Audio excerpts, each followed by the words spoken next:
और असदुद्दीन ओवैसी जी हमारे साथ एआईएमआईएम के अध्यक्ष इस वक्त जुड़ गए हैं।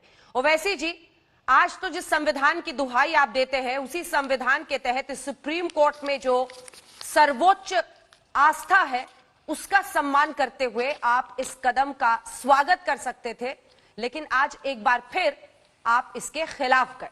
ओवैसी जी,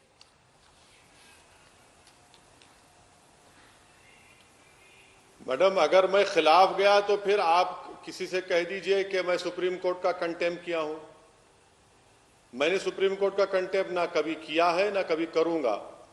जब बात कंटेम्प की आप कर रहे हैं तो आप ये भी जान लीजिए कि बाबरी मस्जिद को शहीद होकर कितने साल गुजर गए, अभी तक सुप्रीम कोर्ट में वो कंटेम्प पिटीशन पेंडिंग है और उम्मीद करते हैं कि सुप्रीम कोर्ट जल्द से जल्द उस कंटेम्प पिटीशन की सुनवाई करेगा।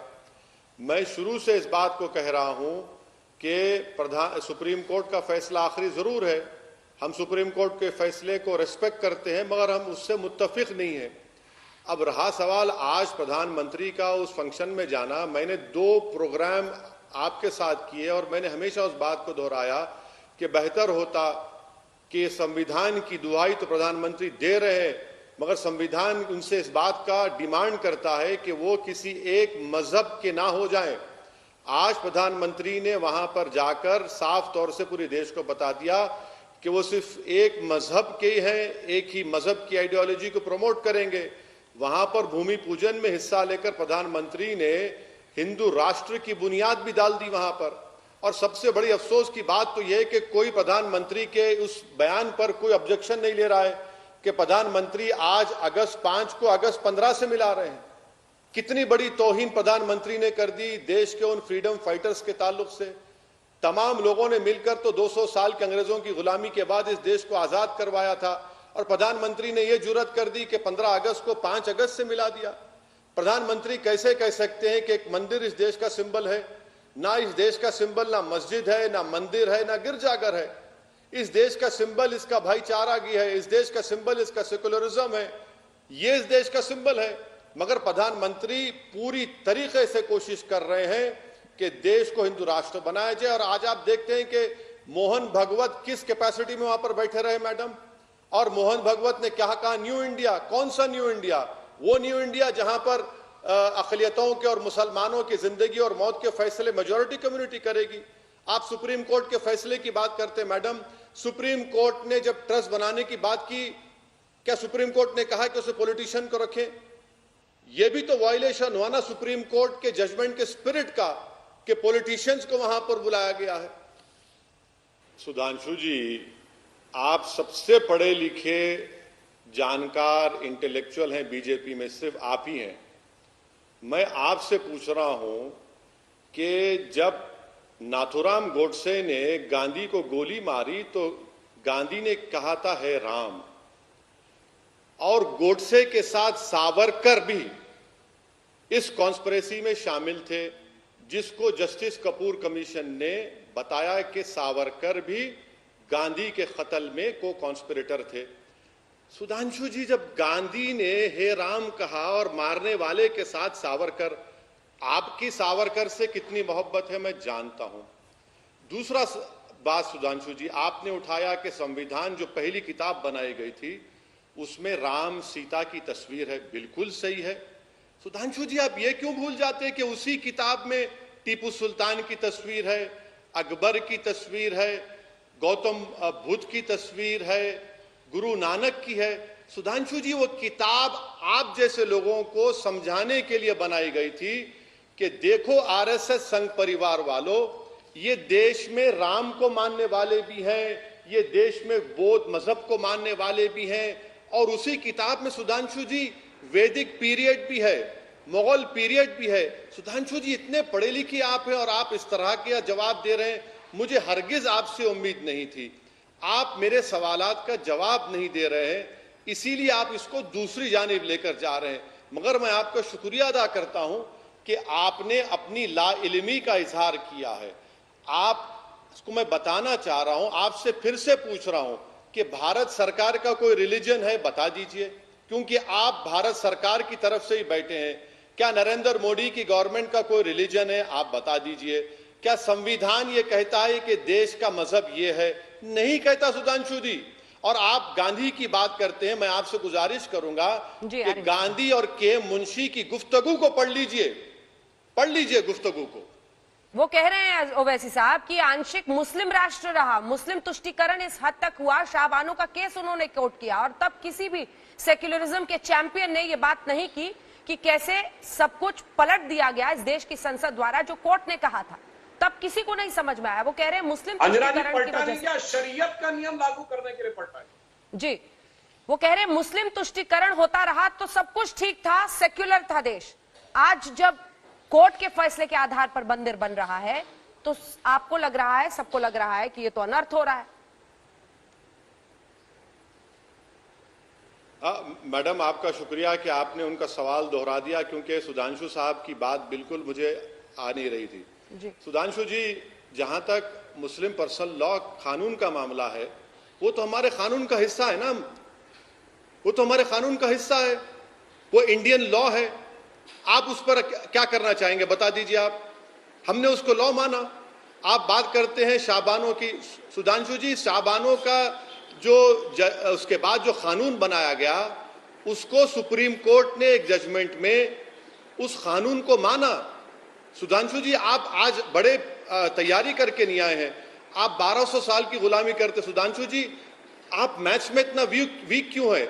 अगर आप, चलिए आपकी बात को मान लेता हूं, भाई मुसलमानों ने, जो मुगल थे, जो खिलजीज थे, भाई वो 450 साल थे सुधांशु जी। अब आप बताइए कि फिर जो बचे 600 साल हैं, 550 साल है, वो कहां गए? सुधांशु जी, क्या आप ये भी कह रहे हैं कि आप उसको गुलामी का पीरियड मारते? जब बौद्ध मजहब के लोग थे, जैन मजहब के लोग थे, उसको भी गुलामी मानते हैं आप? ये पहली मर्तबा मालूम हो रहा है। और सुधांशु जी, आप एक बात, आप पढ़ के क्यों नहीं आए आज? आप समझ में नहीं आ रहा कि आप इतनी हवाई बातें कर रहे हैं जिनका हकीकत से कोई ताल्लुक ही नहीं है। ओवैसी जी, वर्तमान पर आते हैं। जब आप ये कहते हैं कि मस्जिद थी, है और रहेगी, Indian Muslim personal law board ये कहता है मस्जिद थी, है और रहेगी, तो क्या ये जहर घोलने के बराबर नहीं है? जिस तरह से सौहार्दपूर्ण तरीके से सुप्रीम कोर्ट के फैसले के बाद पूरे देश ने स्वीकारा, और उसी कोर्ट ने कहा है ना कि यहां पर मंदिर बनेगा, मस्जिद कैसे है? मैडम, अगर मैंने ये कहा है, सुनिए मैडम, मैं अगर ये कह रहा हूं कि यहां पर मस्जिद है और थी और है और रहेगी, तो ये मेरा राइट है। इसमें कंटेम्प्ट कहां से आ रहा है, बताइए आप। और मैं बोलता रहूंगा, जब कभी भी 5 अगस्त आएगा, जब कभी भी 6 दिसंबर आएगा, असदुद्दीन ओवैसी बोलता रहेगा ये बात को। ये उकसाने के बराबर नहीं है ओवैसी जी। सुधांशु जी, ओवैसी जी, आपको टोक कर एक सवाल पूछ रही हूं सर, काउंटर क्वेश्चन है, क्या ये लोगों को उकसाने के बराबर नहीं है? ये एक ऐसा मैटर जिससे अब आगे बढ़ने की जरूरत है, उसमें जहर घोलने के बराबर नहीं है। किसको उकसा रहे हैं आप? मैडम, किसी को उकसा नहीं रहे हैं, हकीकत बता रहे हैं।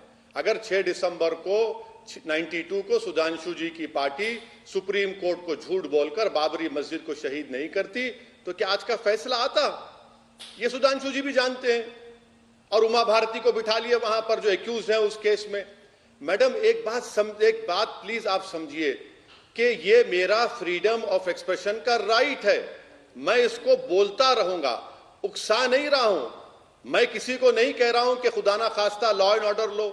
मैडम, आप जानते हैं, आपके टीवी प्रोग्राम पर आपने कई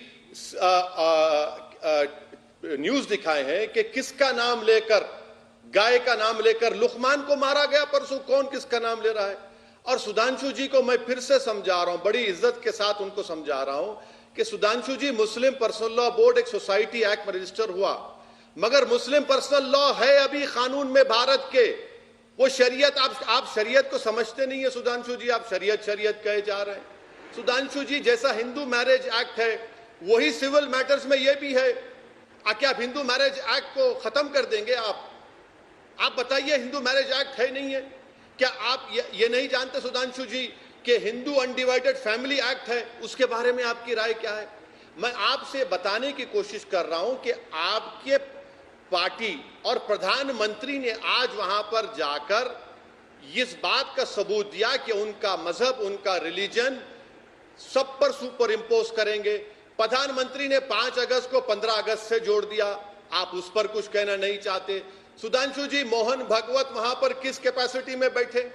यही वो आरएसएस है जिसने विश्व हिंदू परिषद को 1960s में बनाकर राम जन्मभूमि की बात की। उससे पहले तो ना मालविया ने बात की, उससे पहले तो ना के मुंशी ने बात की।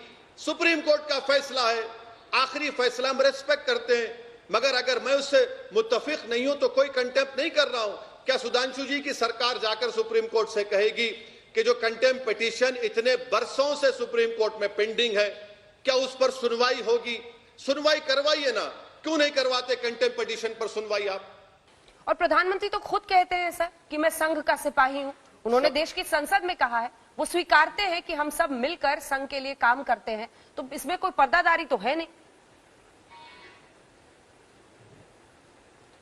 एक के बाद एक हर सवाल का जवाब देता हूं मैडम, क्योंकि वक्त बहुत कम है और आप थोड़ा टेक्निकल डिफिकल्टी से आवाज खराब आ रही थी, अब अच्छी आ रही है।